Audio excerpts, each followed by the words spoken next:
About one sport die when you talk about sport and getting updated on happenings about sport world over. My name is Ajuluchuko Okawe and I'll be anchoring today's sport for you this Tuesday morning on ABS TV. And quickly, without much ado, let us go down to the very first story that we have for you this morning.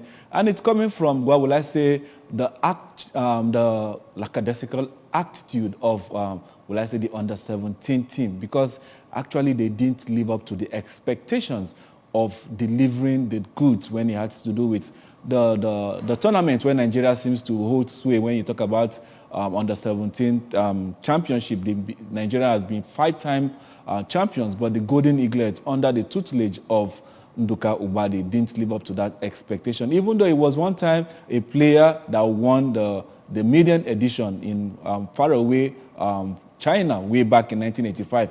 But unfortunately, his team came short when it has to do with qualifying for the World Cup that is happening this year in Peru. And Nigeria didn't make it beyond the quarterfinal stage, where they lost out to the Burkina Faso team, the young Italians. And that brought us to the conclusion that he should leave.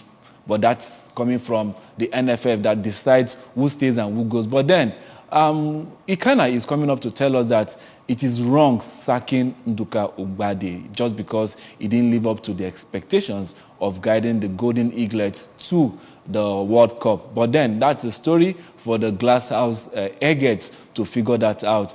Does it mean that when a coach doesn't live up to the billing, especially in the tournament where Nigeria seems to hold sway above every other country in the world? Nigeria are 5 times champions when they're under 17, and then you have a former player that has played in that tournament, that has won the tournament as a player, but yet cannot guide a team of talented stars, even though they are talented in their individual capacity, but they are not talented as a team. For them not to have made it past the quarterfinal stage, could you say that it's a bad omen that the coach should go? Or should you say that probably maybe he needs more time to fine-tune the ability to do what? To get it right next time?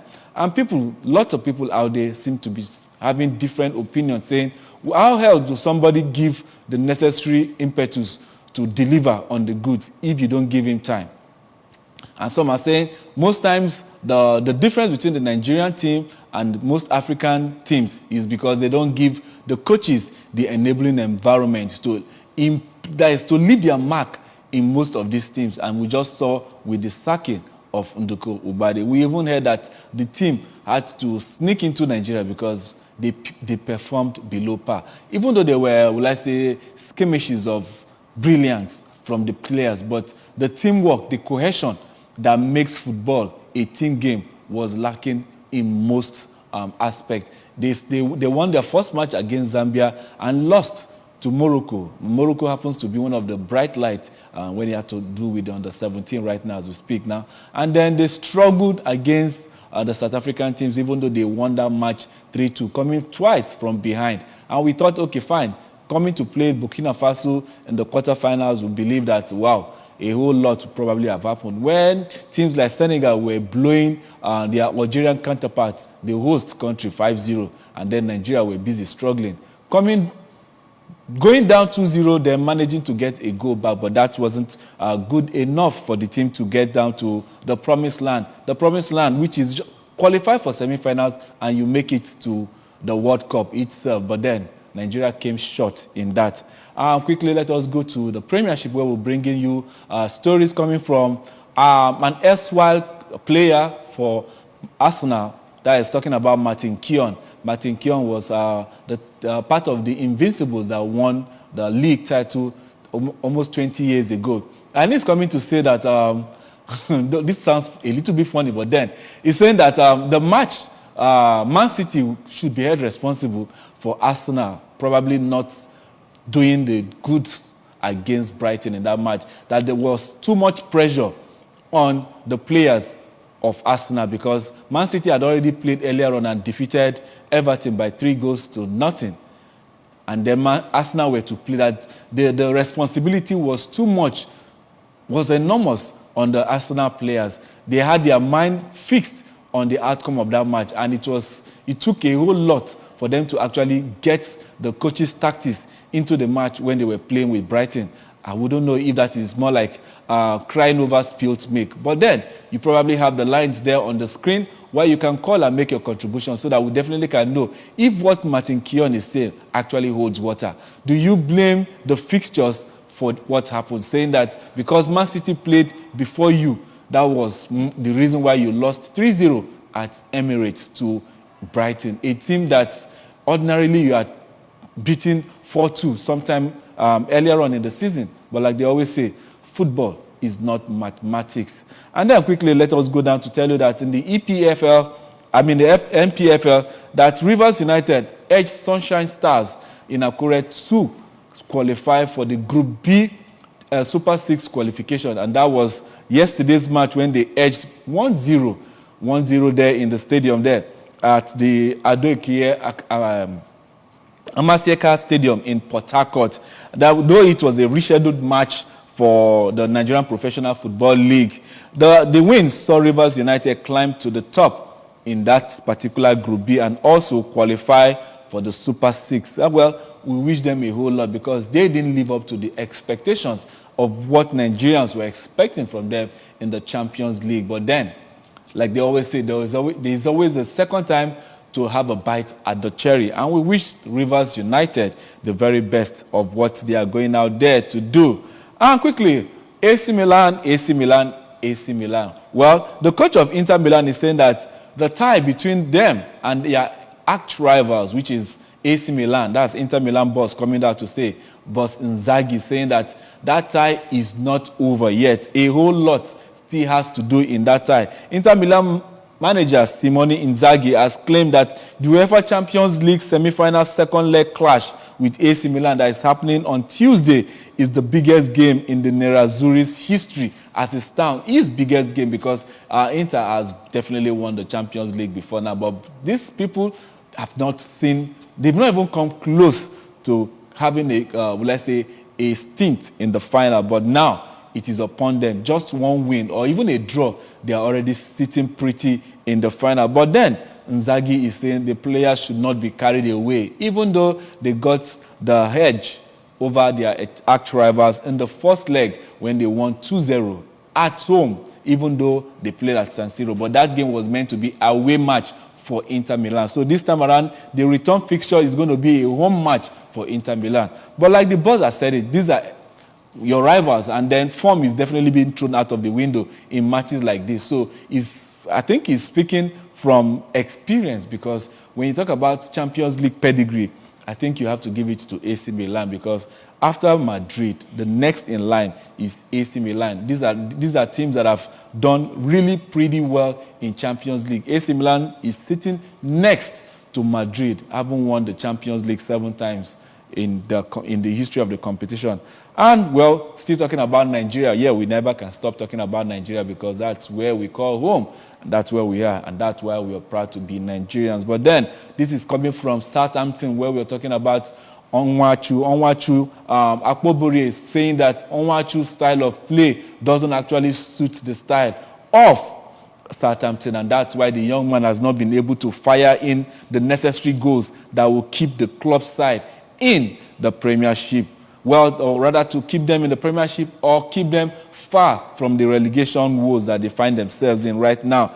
Well, Southampton are not doing too well because they are sitting pretty down there. But then they have really pulled some stunts this time around. They've beaten Chelsea, and they've probably were responsible for the capitulation of Arsenal's team this season, where they were leading Arsenal 3-1 at some point before Arsenal were able to manage a draw. But Akpobure, a former international, too, of Nigerian stock, is coming out to tell us that, wow, Onachu isn't playing and delivering on the goods, not because the striker isn't good enough, but because the coach of Southampton, the team of Southampton, don't know how best to make use of this bundle of talent. That if his height, the guy has got the height, and why are they not making use of his abundant talent? Well, that's a story for the management of Southampton to figure that out themselves. And well, let's just go on a short break, and then we'll come back, and then we'll give you more updates on what we have for you today. Don't go anywhere. Don't touch that dial. I'll be right back to continue from where I am stopping.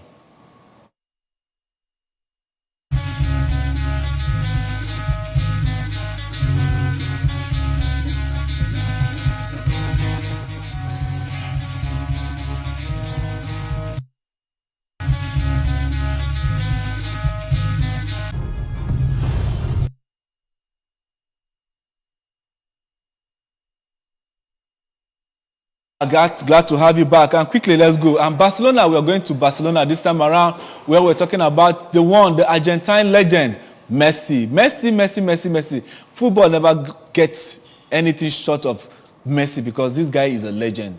When you're talking about players that have done it, seen it, and been there, definitely Messi comes into fore. And this time around, the current president of Barcelona, Joan Laporta, is saying that Messi has his home in Barcelona. When you say your player has his home in Barcelona, that means home calling is coming for Barcelona. There's a possibility that Messi could be coming back home to Barcelona. And he says that they can match any wages, anything that any club anywhere in the world is willing to pay for the services of Lionel Messi, that Barcelona is equal to the tax. Well, I don't know about that because not too long ago we were hearing the stories or the rumor rather of the financial status of Barcelona. So for Messi to come to Barcelona, would that mean a pay cut? Would that mean he's going back to Barcelona just to complete, will I say, the full circle of greatness? He has what it takes. But then the PSG striker that's coming, that's Messi saying his contract with PSG expires in June, and there is currently no report of any renewal, even though Messi is being linked with a move to Saudi Arabia right now because these guys are thinking of their, will I say, gratuity or will I say retiring pension bonuses because at 35 years, these guys got not much to offer. So expecting Messi to go back to Barcelona, is that a good deal? Will you say it's a good omen? Well, Barcelona are current champions of La Liga right now. So Messi going back there to play in a Champions League team that he believes he can spearhead them back to winning the Champions League. And the reason why PSG signed him was to win the elusive diadem, which is the Champions League, the holy grail that has been missing in their trophy cabinets ever since. All the stars they've been able to amass over the years, all were just to see if they could clinch that Champions League trophy. But unfortunately, it's not panning out for them. Well, we can still talk about football because as you look at it, the season is winding down. So let's go into the transfers rumor mill and see what transfer rumor mills that we've got for you. Declan Rice to leave West Ham United and Manchester United could be his next destination because the 24-year-old midfielder wants to play in Champions League football. Remember that West Ham seems to be having a very, very tough in the Premier League this time around. And Moyes doesn't seem to have the magic one he once had while he was Everton, managing a low-budget team like Everton and taking them to, well, let's say, European football. But this time around, it's not happening for him at West Ham. And then Declan Rice, a product of West Ham Academy, 24-year and haven't played over 200 games for the team. He said he wants to try his luck elsewhere. And he's pinching his, his mind on Manchester United. Though this young man isn't going to come cheap because West Ham are putting a price tag of 120 million euros on him and saying that, well, any person that wants to poach him will definitely know this guy doesn't come cheap because he's a multi-talented midfield player. We saw the exploit of Declan Rice at the World Cup and we know what he can do. Pulling sterling performance for his club side there. And then Liverpool and Arsenal too are in, but not as keen as Manchester United is. Even when Arsenal said they can even bring up to 90 million pounds to see if they can sign Declan Rice, probably to bolster their midfield to see what happened this time around wouldn't probably happen next season. And also, still in the transfer rumor, we still have for you Bernardo Silva of Manchester City is being eyed by PSG as a replacement for Messi. You understand? So Messi leaving and then Bernardo Silva coming in. Bernardo Silva, 28 years from Man City. The issue is that would Pep Guardiola allow this young man to go? Haven't molded him into the player that he is presently with Man City. Well, it is a big box that he's talking at this time around. So we'll just got to wait and see how that turns out to be. And then we still have Jude Bellingham being still touted by Manchester United, Liverpool, and Real Madrid.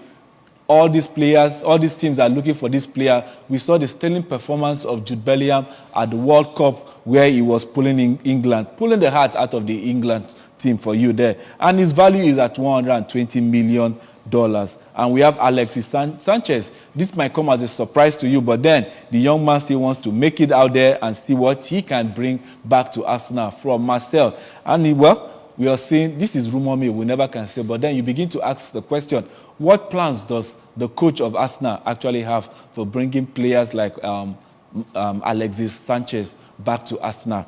While Arsenal is, Sanchez is coming, we're seeing Xhaka wanting to leave the other way for Bayern Leverkusen. Bayern Leverkusen are asking for the services of Granit Xhaka because the league is almost running. By June, most of football leagues in Europe will have wounded up after the Champions League. So this is a pretty time for you to begin to, tie that, find details of those contracts of players that you want to see. And that is what Emiliano Martinez is telling his agent at Villa, that please, I want to go to Chelsea. It seems like Chelsea is calling me because the woes of Chelsea can be traced from the goalkeeper down to the striker. So Emilio Martinez, the World Cup winning goalkeeper for Argentina, is saying to his agent, please, can you secure this deal, even though he's worth 28 million? Do Chelsea actually really need a goalkeeper? Well, I don't know, because 2 years ago, they had the best goalkeeper in Mendy, manning the goalpost for them. But all of a sudden, things seems to have turned a little bit sour for them. And then, still coming from Dortmund, Mahoud Dahoud, the Iranian player, is asking to leave and go to Brighton. Brighton seems to be playing European Championship football because they've really performed and punched above their weight category this time around. But Mahmoud is saying that he has what it takes to bring in more goals to the ambition of Brighton and probably consolidate on their fine performance this time around in the Premiership. And then we have also James Maddison from Leicester City and going to Newcastle for a big buck of 55 million. Well, Leicester, they seem to have ended their stay, as far as I know, in the Premiership, because 2 matches and then you need 6 points in order to get out of relegation. It will take a miracle for them to escape relegation this time around. But then this young man, James Maddison, is saying, I want to try my luck elsewhere and see how it's going over there. And we have Aubameyang of Chelsea too. Well, currently he's in Chelsea, and then Barcelona has said, well, there's still a room for you. If you care to join us, we'll definitely have to see what we have. And quickly, let us go and see the European League roundup that we have for you on matches played over the weekend, and then expected matches that is going to be played across major leagues in Europe this weekend. As we all have it, the Premiership is winding down, the French league is winding down, and we also have the La Liga, where Barcelona has already been crowned the champions of La Liga. And then Barcelona being crowned the champions, and the Barcelona female team being crowned the champions too. Wow, double celebration for Barcelona fans. If you're Barcelona fans out there, I guess by now you should be having a very good loud noise celebrating your team on those dual fronts. And then to the champions in waiting, which is Manchester City, as we have in England. But then, when we're talking about Manchester City, we shouldn't forget that what happened in England isn't the first time that it has happened, being that Arsenal were 8 points ahead at the beginning of April. You understand? Arsenal were 8 points ahead, and then somehow along the line, they were able to throw away those lovely points that they had. But that is not the first time it has happened in England. And we've seen teams thrown away bigger lead. In fact, Newcastle United threw away a 12-point lead at one point in 1996, where they were 12 points ahead of third place Manchester United. And Manchester United came on to win that league. You understand? Even with a game to spare. But then, that's football for you. Anything can happen. You can have it rosy at the first stage of the league, and then at the second stage of the league, then you have it rough. The same Man City that is doing the comeback on Arsenal did it some time ago too. On Liverpool and Chelsea, that was 2014, when Liverpool and Chelsea were coasting to victory and Manchester City were third position. Liverpool blew it up when they lost to Chelsea at Anfield with that famous Gerrard slip. And then in their subsequent matches, when they had just 2 matches to round it up, they drew when they were even leading Crystal Palace 3-0. 11 minutes, they capitulated, and then Crystal Palace drew level. And that was how Liverpool lost out on that season, and Manchester City won their remaining matches to emerge champion. Then, who can forget the one that happened with the Aguero screaming at the end of it all? Who can remember that? Because Manchester United had that season wrapped up. But then, somewhere along the line, they had to let it out. On goal difference, I remember vividly because that was penultimate season to Sir Alex Ferguson. And the young man swore and said, never will this thing happen again. And he went on to do it down to the penultimate month of the season and then relinquish the title to the eventual winners that we are waiting. While we are waiting for the league roundup, let me just quickly update you on issues that happened yesterday. Liverpool played out a 3-0 win over Leicester City, and that match seemed to have, let's say, cemented Leicester City's, let's say, demise to back to where they came from before they won the league in 2014-2015 season. Leicester City lost 3-0 with Curtis Jones clinching 2 goals and Trent Alexander-Arnold making the third goal in the 71st minute. And all 3 goals were assisted by Mo Salah. And we also saw there the Arsenal team that lost to Brighton 3-0. And then Manchester City consolidating on their top form where they dismantled Everton 3-0 at home. And then Crystal Palace did a 2-0 win over Bournemouth. And we can see bringing back your former coach sometimes has the juice that he brings into the team. And not forgetting Brentford doing a good job too over West Ham United. That's the roundup of what we have for you on that Premier League. Then let's go to see what the table is telling us there so that we definitely can know who is going well and who is not doing too well. Because as we said earlier on, Manchester City should be crowned champions the moment they clinch their next victory.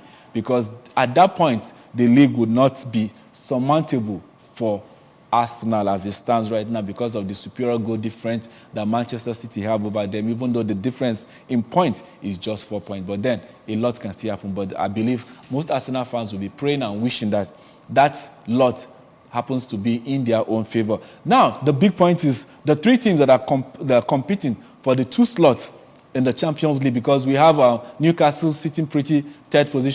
Newcastle too still has. And then all of a sudden, Chelsea seems to be playing a role because Chelsea has Newcastle to play.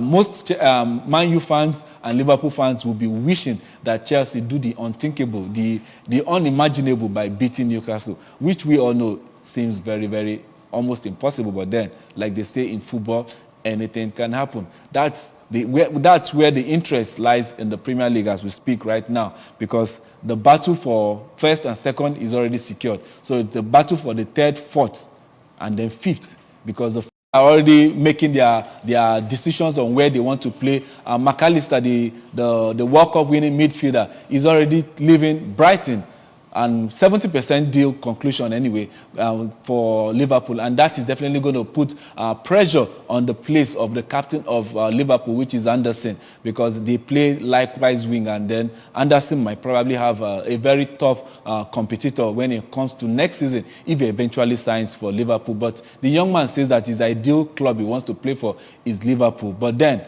it all bends, it's hinged on Liverpool securing the Champions League spot that matters for now. But then, when you begin to ask your club that you want Champions League, spots to be secured before you join them, sometimes it makes me feel as if you're asking for too much. You should be more passionate about joining a team rather than wanting them to qualify for a particular competition before you join them. Hey, that's just my opinion. And quickly, before I wrap up this morning, let me make you understand that Anambra State, the all schools competition that is happening on the 17th and the 24th of June this year, it's very, very imperative that our kids, from primary school and secondary school, they get it right by getting involved in this laudable achievements by the governor by creating and opening school sports, because most of the stars that we watch today, most of all the superstars that we support today and follow,